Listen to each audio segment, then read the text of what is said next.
Hello what's up guys, कैसे हैं आप सब लोग। आपको पता है कि जंतर मंतर के ऊपर रिजर्वेशन हटाओ मूवमेंट चल रहा है अपने जोरों पर। ठीक है, तो मैं आपको ये बोलना चाहता हूं कि मान लो अगर आप वहां पर पार्टिसिपेट करते हो, आप वहां पर जाते हो और अगर आपसे मीडिया वाले या फिर कोई सरकार का कोई एडमिनिस्ट्रेशन का कोई बंदा पूछ ले कि आपका रोड मैप क्या है फ्यूचर के लिए, आप क्यों इस प्रोटेस्ट में बैठे हो, आप चाहते क्या हो, तो आपको पता होना चाहिए। या फिर आपसे घर में कोई पूछ ले या फिर आपसे कोई आस पड़ोस में पूछ ले कि आप क्यों इस प्रोटेस्ट में हिस्सा लेना चाहते हो, आपकी मंशा क्या है, आपका ब्लूप्रिंट क्या है।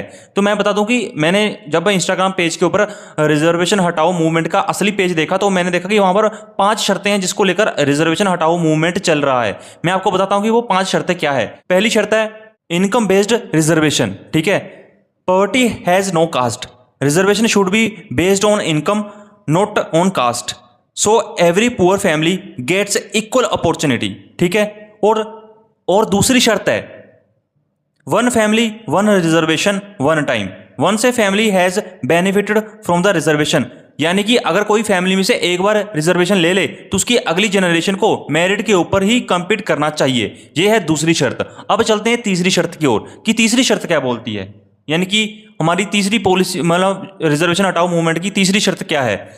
Minimum standards for everyone, every exam must have minimum qualifying marks within 10 to 20% of the higher quota cut off. ठीक है, if reserved seats remain vacant they should be allotted to general category candidate. ठीक है, मतलब कोई भी exam है उसकी minimum qualifying marks होनी चाहिए। अब हम चलते हैं चौथी शर्त की ओर, stop reservation politics.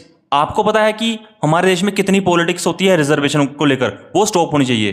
Ban political parties from promising new और higher reservation quotas during the elections. Election के वक्त किसी भी पार्टी को रिजर्वेशन की मार्केटिंग नहीं करनी चाहिए। The 50% limit on caste based reservation should not be breached, 50% से ऊपर कोई भी रिजर्वेशन की लिमिट नहीं जानी चाहिए। Review the reservation every 10 years, हर 10 साल बाद रिजर्वेशन को रिव्यू करना चाहिए। Update reservation list periodically, communities that have progressed should be moved to the general category, और वो कैटेगरी को जनरल कैटेगरी में मूव कर देना चाहिए जो ऑलरेडी इसका बेनिफिट ले चुकी है। और लास्ट शर्त आती है रिजर्वेशन हटाओ मूवमेंट की, no policy should run forever, set a time bound road map to improve the government schools teachers and educational infrastructures. ठीक है, as educational inequality reduce reservation should be gradually phased out. इसका मतलब है कि आपको school colleges के ऊपर infrastructure के ऊपर काम करना चाहिए ताकि पुअर्टी अगर रिड्यूस होगी, हमारे इंफ्रास्ट्रक्चर अच्छे होंगे तो हमें रिजर्वेशन की जरूरत ही नहीं पड़ेगी। तो ये है हमारी 5 शर्तें जिसके बारे में हमें पता होना चाहिए।